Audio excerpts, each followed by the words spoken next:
La montée de l'obésité se constate à l'échelle mondiale, sans distinction de richesse ou de pauvreté. En 2016, l'OMS dénombre dans le monde 1,9 milliard d'adultes en surpoids et 650 millions définis comme obèses. L'obésité est aujourd'hui un véritable problème sanitaire. L'obésité est une accumulation anormale ou excessive de tissus adipeux contenant de la graisse pouvant représenter un danger pour la santé. C'est la forme anormale de grosseur qu'on constate chez certains individus. Un surpoids qui se caractérise par une accumulation anormale. L'obésité et le surpoids se caractérisent par une accumulation anormale ou excessive de tissus adipeux, contenant de la graisse pouvant représenter un danger pour la santé. Selon moi, les causes du surpoids et de l'obésité sont principalement le fait de consommer des aliments caloriques. C'est le fait de manger gras et ne pas pratiquer le sport. Les causes de l'obésité varient d'un individu à l'autre. Généralement, l'obésité fait suite à la combinaison de plusieurs facteurs dont la consommation excessive d'aliments caloriques est la principale. L'on peut citer entre autres la prédisposition génétique, une pratique sportive insuffisante ou inexistante, le marketing alimentaire. Les risques ou les conséquences de l'obésité sur la santé, il faut dire qu'elles ont des conséquences néfastes, à savoir des maladies cardiovasculaires comme aussi l'hypertension artérielle ou le cancer. Les maladies cardiovasculaires, l'hypertension et le cancer. L'obésité dégrade considérablement la qualité de vie d'un individu adulte et peut avoir de graves conséquences sur sa santé, notamment l'augmentation des risques de maladies cardiovasculaires, la réduction de l'espérance de vie, le risque accru de souffrir de diabète, d'hypertension artérielle, du cancer du côlon ou encore du cancer du sein. Chez l'enfant et adolescent, le surpoids et l'obésité ont également des conséquences néfastes, à savoir un risque accru de souffrir de problèmes respiratoires, d'apparition du diabète à l'âge adulte, un risque élevé de fractures, le développement d'une résistance à l'insuline. Chez l'adulte comme chez l'enfant, le surpoids et l'obésité peuvent également favoriser l'apparition d'une dépression. Les bons réflexes à adopter pour prévenir l'obésité, il faut éviter de manger gras et pratiquer le sport. il faut pratiquer le sport, contrôler son alimentation. Sensibiliser la population. La prévention de l'obésité est l'une des priorités de la santé publique. Un plan national nutrition santé a été mis en place depuis quelques années afin de prévenir l'obésité. Au quotidien, il est recommandé d'adopter certains gestes. Pratiquer une activité sportive régulière, 30 minutes de sport par jour, permettent de réduire les risques de maladies cardiovasculaires et de diabète. Une pratique sportive plus soutenue peut être nécessaire en cas de surpoids avéré. Avoir une alimentation diversifiée et équilibrée. Limiter sa consommation de graisses saturées. Limiter sa consommation de sucre et de sel, consommer des fruits et des légumes quotidiennement, augmenter la consommation de calcium chez les enfants, suivre régulièrement l'évolution de la courbe de poids chez les enfants et les adolescents est un moyen de prévention contre l'obésité. Voilà, de retour sur le plateau de Matin Bonheur. Bonjour docteur. Bonjour Nancy. Vous allez bien? Très bien. Vous êtes magnifique. Ah ben merci, vous aussi. Normal, vous êtes pharmacienne, médecin. En effet. Alors, à partir de quel moment on peut s'inquiéter de notre poids et se dire, waouh, on est en surpoids? Bon, déjà, je pense que c'est visible. Tout un chacun connaît sa silhouette et se rend compte si elle prend du poids. Maintenant, après, il y a des indices internationaux, notamment l'indice de masse corporelle. L'IMC. L'IMC, voilà, qui est le rapport du poids sur le carré de la taille. Et par ces indices-là, on peut savoir si on est en surpoids ou voire même en obésité, et même plus grave en obésité morbide. Voilà. Alors, pour les chiffres, le surpoids, c'est entre 25 et 29,9. Et à partir de 30, on est en surpoids. Voilà, pour les téléspectateurs qui ne sauraient pas, par exemple, comment on calcule l'IMC? Alors, le calcul de l'IMC, vous vous pesez, vous prenez votre poids en kilos et vous le divisez par votre taille au carré. Et vous trouvez l'IMC. Voilà. Et l'IMC, normalement, doit être dans la proportion? Entre 20 et 25. Pour un poids normal. Pour un poids normal, 20 et 25. Si vous divisez que vous êtes à 30, à 30, voilà, à 30, vous êtes déjà en surpoids. Et vraiment, quand vous frisez vers les 40, là, vous êtes en obésité. Alors, le pays qui compte le plus d'obèses au monde, c'est bien sûr les États-Unis. Oui, les États-Unis. Tout à fait. Et pourtant, là-bas, il y a tout pour faire attention. C'est dû à quoi? Pourquoi cette absurdité-là? Je ne sais pas s'il y a tout pour faire attention. Je dirais plutôt qu'il y a tout pour pousser pour manger. C'est un pays super développé. C'est très développé. Alors, vous savez, les pays développés déjà font face à ce qu'on appelle la sédentarité, puisque vous avez des transports partout, facile. Donc de plus en plus, les gens ne bougent pas. Parce que vraiment, la sédentarité, c'est-à-dire le fait de ne pas bouger, de ne pas pratiquer d'activité sportive, est l'une des grandes causes de surpoids et de l'obésité. Et c'est dans un pays du fast, c'est un pays de service. Quand vous êtes dans un travail, on vous livre tout, tout est delivery, vous ne bougez pas, vous rentrez à la maison par des transports, des voitures, des trains, etc. Voilà, il y a tout pour nous. Il y a trop de confort, on ne bouge pas pour allumer la télé, il y a la télécommande, il y a les télécommandes pour les lumières. Alors qu'en Afrique, on va au champ. En Afrique, on va au champ. On mange bio au village. Au village, on mange bio. On mange bio. Donc, il n'y a pas de surpoids, par exemple, au village? Non, en général, au village, il n'y a pas de surpoids parce qu'on bouge. Voilà. En Afrique, on voit plutôt le surpoids et l'obésité dans les grandes capitales. Et à Abidjan, vous êtes à Abidjan. Tout à fait. Vous recevez des patients. Est-ce que vous recevez beaucoup de patients au surpoids? Beaucoup. Énormément. C'est quoi la cause? Qu'est-ce qu'ils disent? Qu'est-ce qui les a amenés là? Alors, comme je disais, il y a essentiellement deux causes. Hein. C'est la sédentarité, le fait de ne pas bouger. Surtout quand on commence à travailler. Même ici? Ah ben oui. Surtout? Oui, surtout. Et après, la mauvaise hygiène alimentaire ou la mauvaise hygiène tout court, parce que les gens mangent mal. Les gens mangent mal, surtout les travailleurs. Ah, c'est un débat, les gens mangent mal. Nessie voulait vous poser la question tout à l'heure. Est-ce que les Ivoiriens se nourrissent bien? Non. Franchement. Non.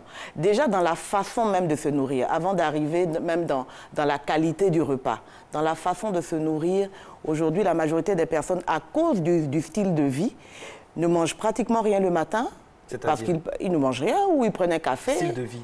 Style de vie, c'est parce qu'ils travaillent. Donc, ils vont au travail. Et aujourd'hui, le rythme fait que la majorité des personnes ne rentrent pas entre midi et 2. Le système est comme ça. Donc, les gens partent tôt le matin, soit ils déposent leurs enfants, ou en tout cas, ils vont directement au travail. Les rues sont bouchées, donc il faut partir tôt. Et entre midi et 2, ils mangent sur place. Donc, ils mangent ce qu'on peut trouver dans le commerce. Donc, on n'a pas l'assurance de la qualité du produit. Souvent, c'est très gras. Ou alors, ils mangent peu. Et donc, du coup, le soir, ils se rattrapent. Or, c'est le repas du soir qui, normalement, doit être le plus léger. Il y a un proverbe qui dit prendre un petit déjeuner comme un roi, un déjeuner comme un prince et un dîner comme un serviteur. Donc, si vous remarquez, c'est à l'envers maintenant. Le repas doit être le plus costaud le matin, moyen à midi et léger le soir. Maintenant, c'est le contraire. C'est très petit le matin, moyen à midi et très volumineux ou en tout cas calorique le soir. On va prendre un exemple concret ici. Est-ce que le foutou igname avec la sauce gnangnan le soir, est-ce que ça peut être considéré comme un plat lourd? Oui. La sauce gnangnan sans sel, le foutou igname normal, est-ce que ça peut être considéré comme un plat? Le foutou, il est lourd. Il est quand même lourd. Et n'oubliez pas qu'il est sucré, l'igname est sucré. Donc, vous prenez beaucoup de sucre le soir. Le sucre, il sert à quoi? Le sucre sert tout simplement à nous donner de l'énergie. Mais à quoi sert l'énergie quand vous allez aller dormir?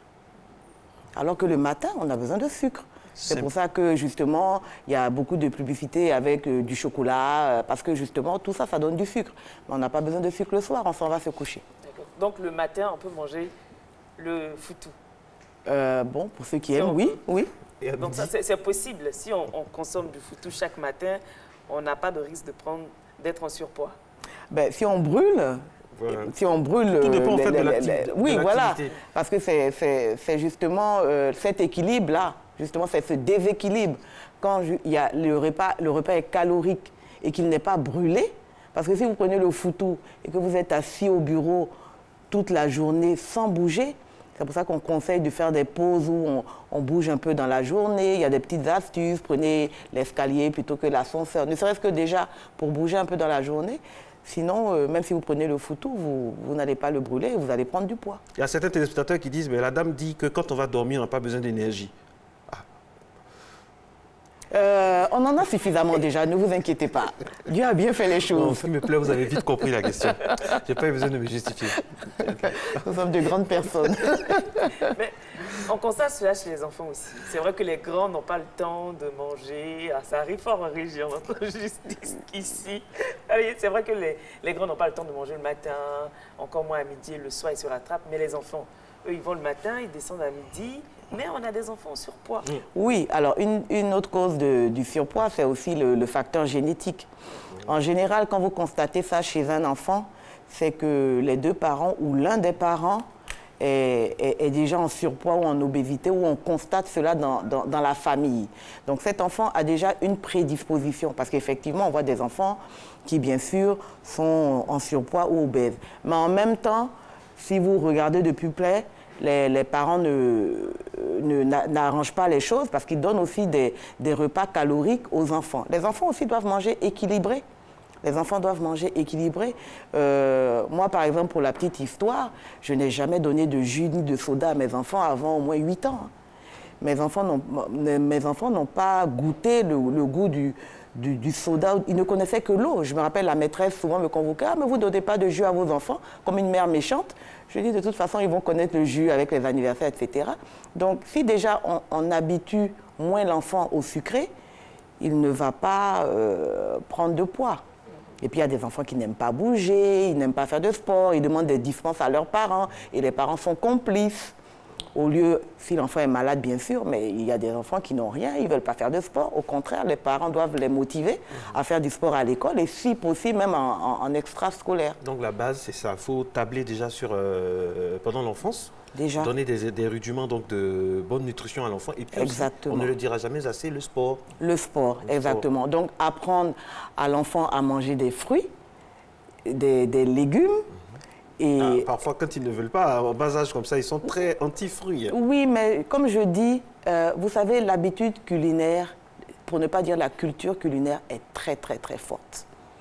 Elle est très forte dans ce sens, justement, si vous prenez un Ivoirien qui soit au Canada, aux États-Unis, en France, et que quand il a grandi, justement, il ne mangeait que le foutou, eh bien, là-bas, il cherchera à manger que du foutou.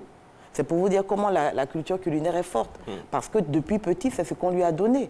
Vous voyez, je connais des dames qui, le matin, justement, ne peuvent pas prendre de café parce qu'elles sont habituées à manger du riz couché, quel que soit leur standing, parce qu'on les habitue à ça. Donc, si tout petit, 2 ans, 3 ans... Parce que c'est bon aussi, docteur, quand même. Oui, c'est bon parce qu'on vous habitue à ça. Aussi, si on vous avez mis la pastèque et l'ananas dans la bouche, vous aurez trouvé ça très bon. Moi, je connais des enfants qui aiment beaucoup l'ananas, la pastèque, le melon, parce que depuis petit, on les a habitués à ça. S'il y a 2 ans, 3 ans, l'enfant, il ne connaît rien. Hein. Il connaît que ce que... Il n'est pas né avec le foutou dans la bouche. La preuve, l'alimentation varie selon les endroits. Quand vous allez en Asie, ils ne sont pas gros. Hein. Eh oui. Voilà, donc il y a des possibilités de donner une culture alimentaire avec notre alimentation. Je ne dis pas d'aller manger comme en Occident, mais chez nous, nous avons des fruits et des légumes. Alors, quelles sont les méthodes simples, basiques, pour lutter contre le surpoids? Qu'est-ce que vous avez à nous dire? Est-ce qu'on gère le surpoids d'un Africain de la même manière qu'un Asiatique, quelqu'un de type caucasien? Est-ce que c'est les mêmes formules, les mêmes tactiques d'approche? Bon, dans le fond, c'est plus ou moins les mêmes tactiques, même si dans la génétique, les formes sont différentes. Par exemple, nous, en Afrique, le surpoids chez la femme est considéré, on va dire, comme gynoïde. Gynoïde, c'est-à-dire que la graisse est localisée dans le bas du corps. Voilà, c'est-à-dire que les Africaines, nous avons des formes au niveau des fesses, des hanches, etc., alors que les occidentales, pas forcément. Ça peut être plutôt androïde, donc la graisse est dans le haut du corps. Mais malgré ça, la façon de lutter est plus ou moins la même dans le fond. Les mesures simples déjà de base, pour ne pas aller dans des mesures techniques et esthétiques, c'est déjà changer son alimentation, manger équilibré, comme je disais tout à l'heure. C'est un luxe, hein, docteur?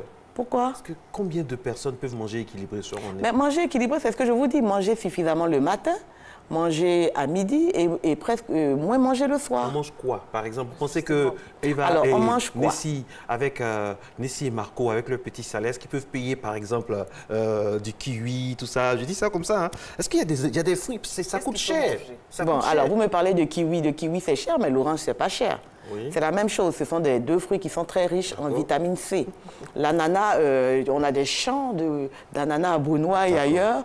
Voilà, ce sont des produits qui sont très, très accessibles. Contrairement à ce qu'on pense, je suis en train de le dire haut et fort. Melon. Non, le melon encore, on n'en a pas beaucoup. Oui, c'est cher. Mais l'orange, la mandarine, la papaye, voilà, ce ne sont pas des fruits ce sont des fruits locaux. On a beaucoup d'agrumes ici. On a beaucoup d'agrumes, le citron qui est conseillé. Vous pouvez faire des cures de citron. La salade, nous avons beaucoup de salades. La salade n'est pas chère. Les feuilles, vous pouvez faire des sauces feuilles sans huile. Vous pouvez faire des sauces claires. Les feuilles de manioc. Oui, toutes les feuilles, manioc, patate, tout ce que vous voulez. Alors, nos collaborateurs en régie veulent un exemple concret de menu pour une famille de 4 personnes. De 4 personnes, messieurs, madame, qui sont très, très vite partis. Ils ont une nounou à la maison. Concrètement, ils ont 2 enfants. La plus grande a 11 ans, la plus petite a 9 ans. Un menu idéal pour cette famille-là, ce serait quoi? Le matin ou juste le midi? Toute la journée. Toute la journée. Alors, le matin... Le matin, notamment les enfants, il faut qu'ils prennent du lait à cause du calcium et de la poudre. Entier, demi-écrémé? Les enfants, entiers et demi-écrémés. Les parents, s'ils veulent prendre du lait, il vaut mieux que ce soit écrémé. S'ils veulent prendre du lait, sinon du thé, du café. S'ils veulent prendre de la sauce et du riz, tant que c'est comme ils veulent. Ils peuvent prendre de la sauce tant que c'est une sauce assez légère, mais ils doivent être vraiment rassasiés. Ou du pain. C'est vrai que du pain blanc, du pain brun, du beurre. Vraiment, ils peuvent manger comme ils veulent le matin. Justement, à propos du pain, il y a du pain tradit, il y a toute une variété de pains. De plus en plus, ça arrive chez nous, dans notre pays. Alors, il y a des pains qui facilitent, il y a du pain qui facilite la digestion, il y a du pain qui donne du tonus, tout ça. Qu'est-ce que pain tradit? Bon, en gros, vous avez 2 grandes familles. La famille des farines blanches, qui est beaucoup plus calorique et sucrée, et justement la farine brune, qui est conseillée justement pour les personnes adultes, qui facilite la digestion. Après, toutes les variétés, son complet, céréales, tout ça, c'est les brunes. Et après, le pain baguette, c'est de la farine blanche. Mais bon, je pense que le matin, si on n'a pas de problème, on peut prendre de la farine blanche, on prend ce qu'on préfère. Franchement, je sais que les Ivoiriens sont de grands consommateurs de pain. Surtout les baoulés. Surtout les baoulés. Alors, ça, c'est le matin. Ça, c'est concernant le matin pour cette famille. Alors, à midi? Alors, à midi, moi, je dis, il faut partager son assiette en 3. Déjà, c'est l'idée qu'il faut avoir. Partager l'assiette en 3. La moitié de l'assiette, c'est-à-dire 50% protéines. Qui dit protéines dit viande, poisson, œufs, poulet, etc. Donc, vous mangez suffisamment de protéines, vraiment en grande quantité. Si vous voulez manger un poulet en entier, il n'y a pas de problème. Et pour l'autre moitié, vous divisez en 2, 25% de sucre lent et 25% de légumes. Donc, du coup, sucre lent, c'est tout ce qui est pâtes, riz, foutou, c'est-à-dire les garnitures, si on veut parler, les garnitures lentes. Et vous avez les légumes, haricots verts, salades, feuilles, etc. Donc, du coup, quelle que soit la manière dont vous mangez, ayez en idée que la grosse partie, ça doit être des protéines. Et pour le reste, la garniture, 25% de féculents, igname, patates, bananes, riz, et 25% de légumes. Il faut toujours qu'il y ait des légumes. Oui, toujours. Voilà. Et maintenant, ce qu'il faut savoir, pour les fruits, il ne faut pas que ce soit un dessert. Les fruits doivent être mangés en goûter, c'est-à-dire quand vous avez des creux. Donc quand vous avez des creux, vous mangez, au lieu de manger des biscuits, des chips, et tout ce genre du chocolat, eh bien, vous prenez justement l'orange, la papaye, tous les fruits que vous voulez. La banane, la banane, exactement, qui cale assez. Et le soir, vous mangez encore une grande quantité de protéines, mais cette fois-ci, si vous pouvez, vous évitez les féculents, c'est-à-dire protéines et légumes. Si vous ne pouvez pas éviter les féculents, vous en prenez encore en plus petite quantité. Voilà. D'accord. Voilà, donc le soir, vous mangez beaucoup plus léger. Vous pouvez manger des sauces feuilles avec du poisson, avec juste un peu de riz ou de la tchéké. Le soir, vous pouvez privilégier les braisés. Je pense qu'un poulet peut suffire. Moi, je mange un poulet. À la maison, on est 4, on mange un poulet à 4. Je pense si que vous ça dites peut ça, aller. vous dites, mais la diététicienne a dit à la télé qu'on peut manger un poulet entier. À 4 Oui, mais on n'oublie pas, au-delà de tout régime, c'est le sport. Au moins 30 minutes de marche, oui, voilà. recommandé. Oui, donc voilà, la marche, c'est très bien parce qu'on n'a pas besoin forcément d'aller en salle si on n'a pas les moyens. On peut marcher dans son quartier, 30 minutes, même 20 minutes. Avec la tous fumée les de jours. est-ce qu'on peut bien marcher? Dans le quartier, il y a moins de dans le quartier, dans les couloirs du quartier, voilà. Donc, je Docteur pense Sil, que... malgré tout ça, on est quand même en surpoids. Il y a tellement de méthodes pour perdre du poids. On a plusieurs régimes, on a même des opérations, tout ça. Quelle est la méthode idéale? Liposuction, on parle de cure, de site, enfin, beaucoup de choses. Bon, alors déjà pour le surpoids, on a essentiellement quelques méthodes qui sont vraiment efficaces. Nous avons ce qu'on appelle les méthodes des ultrasons. Ce sont des appareils qu'on vous place dans la région où il y a la graisse et qui produisent des sons, des ultrasons. Et ces ultrasons-là font exploser, font liquéfier les cellules adipeuses, c'est-à-dire le gras. Bon, ça se fait en institut avec des cures. Vous avez aussi les méthodes de palper-rouler, qui est tout simplement le massage pour pétrir la graisse. Et aujourd'hui, la technique vraiment la plus efficace, le nec le plus ultra, c'est ce qu'on appelle la cryolipolyse, qui est la dernière tendance qui est sortie il y a à peine un an. Cryolipolyse. Cryolipolyse, qui est justement fondre la graisse par le froid. Donc ça se fait à Abidjan? Oui, ça se fait à Abidjan. Alors, cette technique-là utilise le froid à moins 10 degrés. On vous fond la graisse. Là, par contre, la graisse, elle est tuée. Les autres explosent la graisse. La cryolipolyse tue la graisse. En combien de temps? En 1 heure ou en 2 heures. C'est-à-dire vous rentrez à 70 kilos, vous ressortez à... Vous ressortez fictivement à moins 5 kilos à peu près. Je dis fictivement parce que les résultats après se voient à peu près un mois après. Il n'y a pas d'effet secondaire? Non, pas du tout, parce que c'est local. Et cela attaque la graisse sous-cutanée.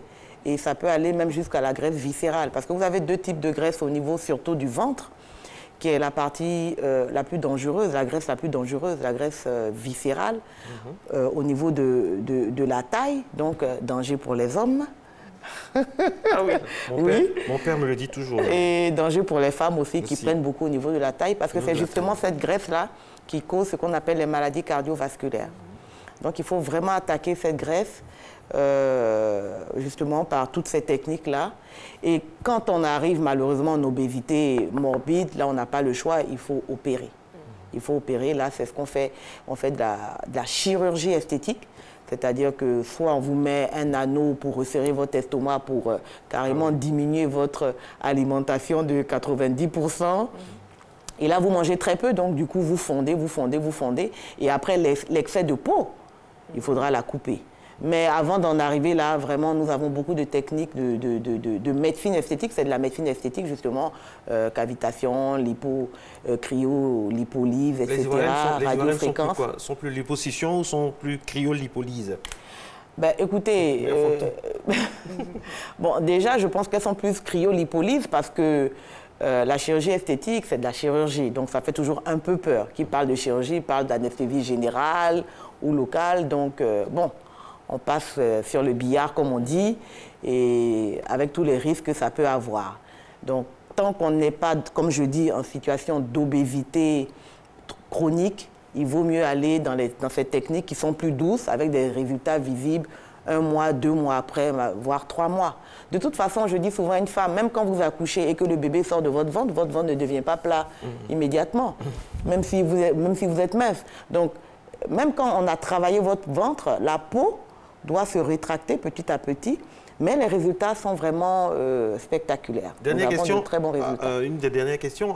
Qu'est-ce que vous pensez il y a des femmes, des hommes aussi qui ont l'effet yo-yo. Ils prennent rapidement, ils perdent aussi rapidement. Et il y a des personnes qui ne prennent jamais de poids. On a tous un ami ou une amie qui mange pour 2, pour 3, mais qui ne grossit jamais.